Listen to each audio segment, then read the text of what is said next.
Hello, and welcome to Let's Talk Alzheimer's. I'm Elaine Scholly. Today's topic, exercise from the most demanding stage. There are no workout routines. Hopefully you're not too disappointed.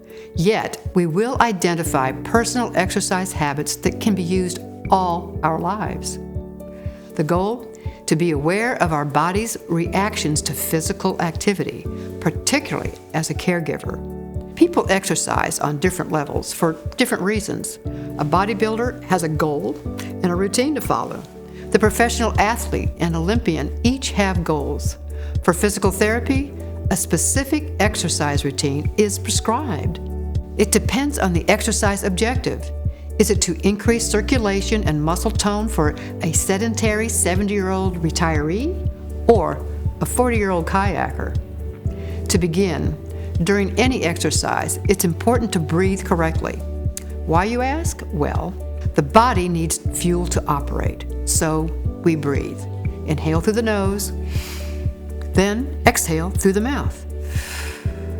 This supplies oxygen to the lungs, so the brain and muscles stay fueled. An example, getting out of a chair. While seated, inhale through the nose, then exhale through the mouth in the effort to stand. This helps a patient get up from a chair. It helps if the tummy is tightened too. The reverse also works.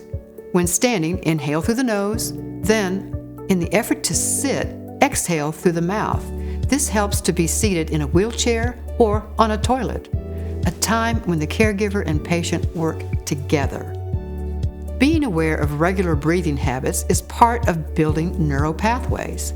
Simply moving the big toe or a pinky finger stimulates neural pathways between the brain and body. The challenge for the caregiver to keep these neural pathways open to the brain.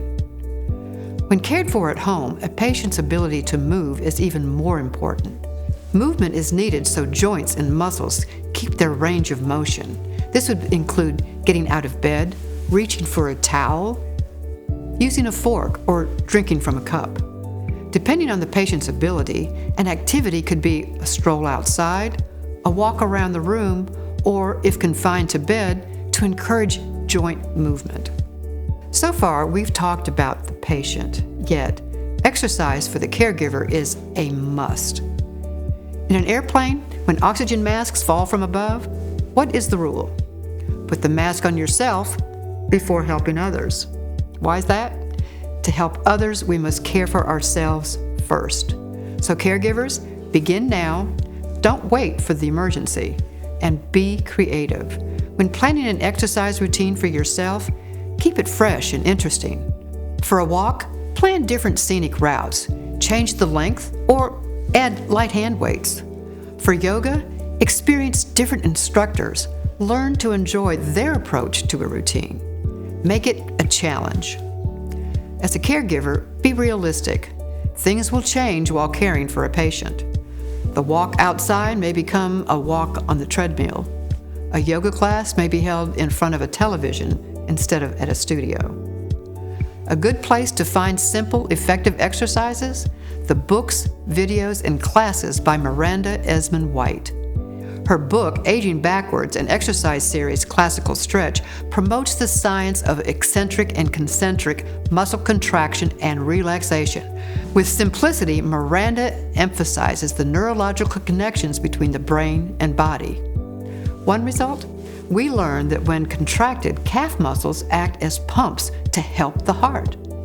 Also, why are strong ankles important, and why should toes be exercised independently? Miranda gracefully shows us how it's all connected and why it's important to practice at any stage of life. Next, how is your fascia doing? What is fascia, you ask? In the body, fascia is layers of thin tissue that is intertwined between each organ, veins, the arteries, muscles, bones, and nerves. It keeps our inner parts in place, so the liver doesn't slosh into the stomach. It also contains nerve cells that react to stress. It can cause myofascial pain syndrome, or muscle pain that doesn't go away.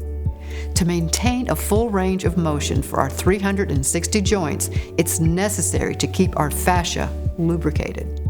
To do that, it's necessary to move. That off feeling stretch in the morning, that's the fascia moving. This is important for the caregiver and the patient alike. We want everything to work together. That's body awareness. We don't want to wake up hurting. Well, I could go on about all this for a long time, but in the end, like anything we accomplish, it's up to the individual. I have a glass square coaster.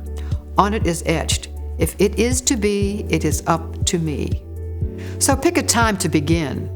Be prepared for any emergency at any time. Of course, there's a lot more information in Alzheimer's Be Aware and Prepared, and not to forget the Let's Talk Alzheimer's YouTube channel. Be sure to leave a comment or ask a question, and click the like button below, and we'll see you later.